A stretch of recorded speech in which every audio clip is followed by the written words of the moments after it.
Hey folks, Micah McGee here. In today's video, we're going to take advantage of a bad situation. We were castrating pigs today, getting ready to sell some, and what do you know? One of them had a problem that was evident for a long time. We've been watching this problem and we just haven't known what's going to happen when castration time comes. I thought maybe it would just bleed out and that it would die. I didn't know. So we let it grow on up so it'd be big enough to at least have some meat.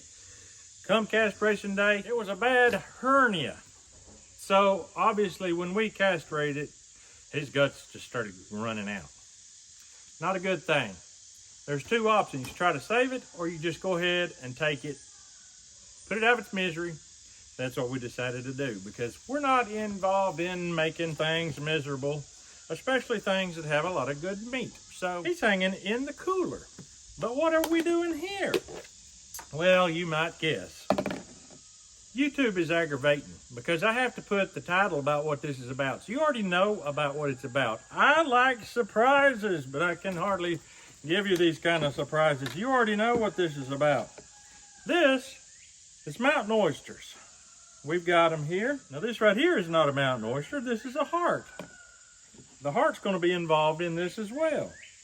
That part I didn't tell you in the thumbnail, so that's my surprise. Here we go. We castrated 2 hogs. That gives us a total of 4 mountain oysters. And some people think mountain oysters are only from beef, and that's just not true. So this is what they look like basically when you pull them out. I've got to basically clean them up just a little bit, but I'm not going to cut them out of the hide. And now here's how easy it is to cure bacon. We're just going to take some salt and cover the bottom of this Daisy sour cream container. We're going to plop our mountain oysters right in on that salt. Looks like I can get 3 in this layer. Then I'm just going to totally cover them with salt. And then I'm going to put this last one and the heart on the top layer. And then we're just going to cover it with salt. This is going to be in here for approximately 2 days. Maybe 3. It just all depends. I know I've got a lot of busy things scheduled for the next few days, so I'm not sure. But whatever the case may be, this is going into the refrigerator to fully cure. And we're going to find out how this mountain oyster bacon is. Never had it before. Now, recently somebody mentioned and said, I can see mountain oyster sausage in your near future. Now, I have made sausage with mountain oysters in it. It wasn't pure mountain oysters. That would be a puree of just a white soupiness coming out of the grinder that I don't think would be so great. But that comment, some people don't realize when they make a comment, it does plant a seed in my mind. And I think mountain oyster bacon is where we're going to go at this time. So in just a minute, you're going to see me take these out fully cured. We're going to slice them and we're going to see how they are. I'm not sure if I'm even going to smoke them yet. We've been having 90-degree weather, but I'll let you know in just a minute. All right, here's everything washed up. Heart and 4 mountain oysters, just like that. So let's slice this. I'm going to call it mountain oyster bacon just because, well, it's salt cured. It's a little bit fatty. Mountain oysters are a high source of cholesterol, which, if you know, cholesterol is actually very necessary for your brain, your mental health. So I personally think mountain oysters is brain food. You can call it what you want. Brain food. I'm going to just trim them up a little bit here. I think I'm just going to do some cross cuts. Bacon is usually thin, so I'm going to cut it thin. Look at that. Beautiful, beautiful, beautiful.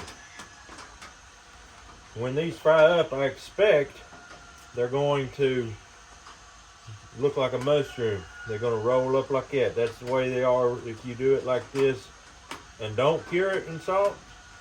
So I'm expecting similar results with this.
Alright, I got me a brand new bottle of Camp Dog seasoning right here. This is the mild blend. Camp Dog don't have very much salt in it, and that's why I can use it here on this cured meat. Because do not want to add any salt more than necessary, but Camp Dog, if you're cooking something that's a little wildish, Camp Dog is the ticket. Matter of fact, if you're cooking something that's bland as chicken or fish, Camp Dog is the ticket. That is some good stuff right there. We got us a good hot fire going, and that's perfect for getting these things seared off beautiful.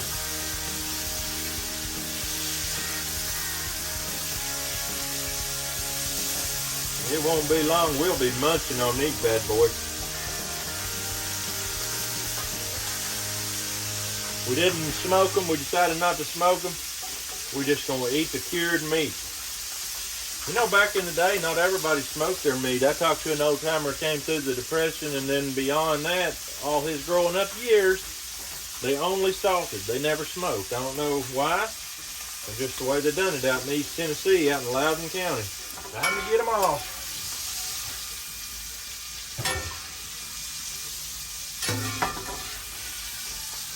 They look a little bit like mushrooms, folks. When you slice them cross-cut like that, that's what you get. Usually I don't do that. But in this case, I did that.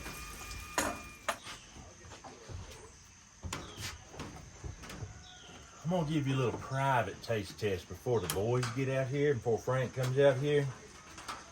Look at the little mushroom. Round on top. It's like a mushroom cap. It just inverts. I don't know how.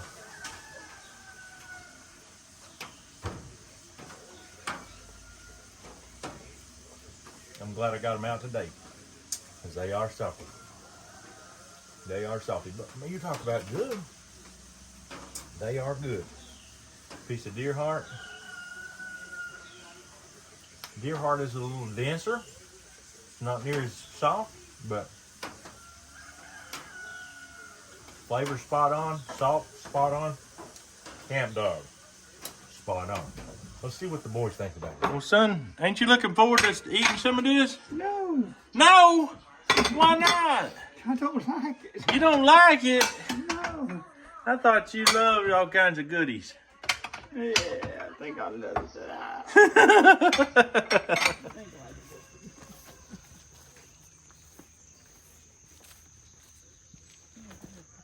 Alright, we finally got Caleb separated from the old man. Now maybe they won't be talking about how to sneak my bacon. Today we got mountain oyster bacon. There you go, Frank. You said this is your favorite meal on earth. He picked the tiniest one he could find intentionally.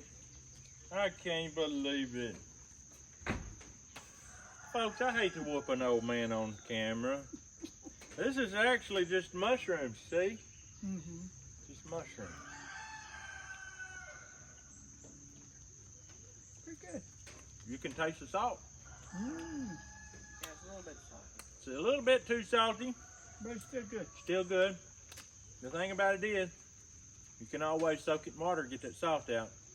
I just didn't want to take the time to do it. And I didn't even pre-test it to see how salty it was till I done had them all cooked.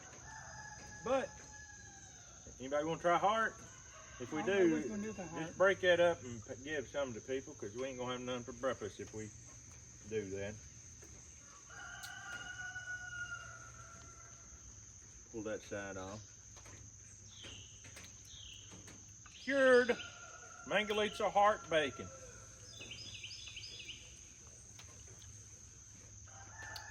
I think that's even better, really. That one tastes good. Wow. So there you go, folks.